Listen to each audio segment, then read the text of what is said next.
What happens when you blend sci-fi, pirates and Disney magic? You get Treasure Planet, one of Disney's most underrated and boldest films ever made. In the 2000s, Disney had just released Atlantis: The Lost Empire, which had an underwhelming box office performance. Disney needed a hit. Directors John Musker and Ron Clements, who directed some of the most influential Disney movies of all time, The Little Mermaid, Moana, The Princess and the Frog, Aladdin, The Great Mouse Detective and finally Hercules. They wanted to adapt Robert Stevenson's 1883 adventure novel Treasure Island, only they wanted it to be set in space. Now you might be wondering, how do you balance a traditional and sci-fi look? Well, the crew had a rule. They called it the 730 law, an idea that art director Andy Gaskill had credited Ron Clements. The law basically meant that the overall look of the film and artwork should be 70% traditional and 30% sci-fi. This is why the film has such a rememberable look. The overall look of Treasure Planet was based on an art style that was inspired by Howard Pyle and N.C. Wyeth. The reason why I talk about the production of this film is because you can tell John and Ron put their everything into this film. It was their dream project, and I think it shows. One aspect of the movie that shines the most is John Silver and Jim Hawkins' relationship, and that's what this video is about today. I want to talk about how it's an underrated mentor-like father-son relationship. First things first, to understand their relationship, we have to understand both Jim and Silver separately as characters. When we are introduced to Jim, he is a curious, bright-eyed little boy, telling his mom how he thinks Treasure Planet is real. This is contrasted by how rebellious Jim is later on in the film. When we see Jim 12 years later, he is no longer the bright-eyed little boy that he was. He is a restless teen that is struggling with the feelings of inadequacy and abandonment. After his father left, his rebellious streak often gets him into trouble. We never find out the reason why his father left, and I think that was intentional by the filmmakers, because it puts us in Jim's perspective. Jim probably thinks that it's his fault that his father left, which is where the feelings of being inadequate comes from. When Jim finds the map to the Treasure Planet, he feels like he has a purpose and that he has a chance to prove himself and to find his belongings in the world. The adventure helps him realise his resilience and how capable he really is. After convincing his mom, Jim and Dr. Delbert aboard the RLS Legacy, and that is where we properly get introduced to John Silver. From the moment we meet him, he is charming and persuasive,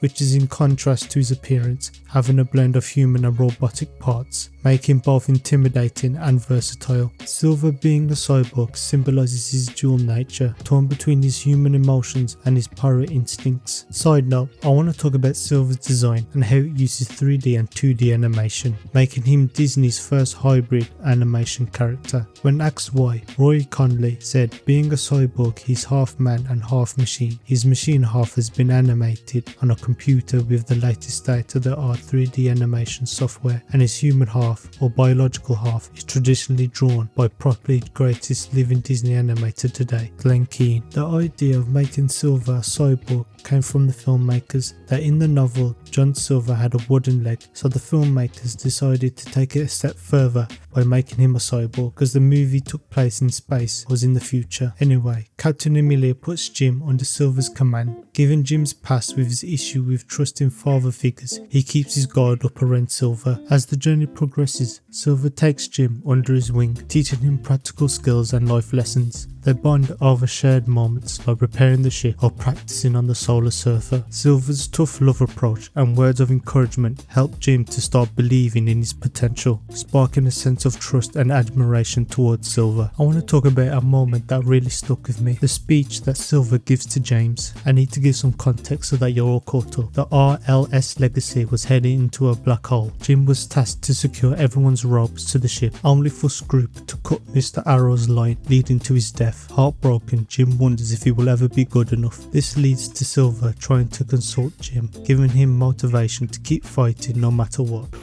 You listen to me, James Hawkins. You got the makings of greatness in you, but you gotta take the helm and chart your own course. Stick to it, no matter the squalls.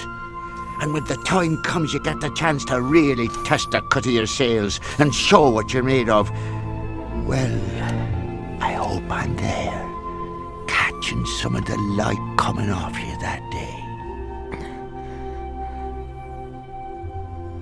I love this scene so much. It embodies the movie to me, and I think it speaks to me and other people on a personal level. How many times have we felt that we're never going to be good enough, or ever wonder if we're doing the right thing? I think that this is why the movie has stuck with so many people for so many years. I think that's why we find this relationship so enduring. We see the characters change and we see a different side of them. Jim is struggling with his abandonment issues, while Silver is struggling with his piracy and his humanity. From this moment on, Silver becomes a father figure towards Jim. This is something he has wanted for so many years. Their bond deepens as Silver shows genuine care towards Jim, not just as a part of manipulation to gain access to the treasure planet, but as a mentor to see Jim's potential. Jim in turn starts to look up to Silver for guidance and protection. However, the relationship takes a turn when Jim discovers Silver's true motive, leading a piracy mutiny to claim the treasure. This betrayal cuts deep for Jim, and the animators do a good job in showing it as he feels hurt and abandoned by someone he trusted. Despite this, there's an underlying complexity to their connection that doesn't entirely shatter. Silver knows what he's doing is wrong, but he has given up everything to get to the treasure. But he sees a lot of himself in Jim, and I think that is why Silver's affection for Jim ultimately overrides his greed. In moments of crisis, he chooses to save Jim rather than pursue the treasure, demonstrating his growth as a character. This act of selflessness redeems Silver in Jim's eyes. And again, the animators do such a good job in showing how Silver is conflicted during this decision. By the end, Jim and Silver part ways on good terms. Jim has gained not only a new sense of self-worth, but also an understanding of Silver's humanity. Meanwhile, Silver sees Jim as a surrogate son and takes pride in the man that he has become. Unfortunately, this movie was a box office bomb. Despite its innovative blend of traditional and computer animation, the film had a massive budget of $140 million, but only managed to gross around $109 million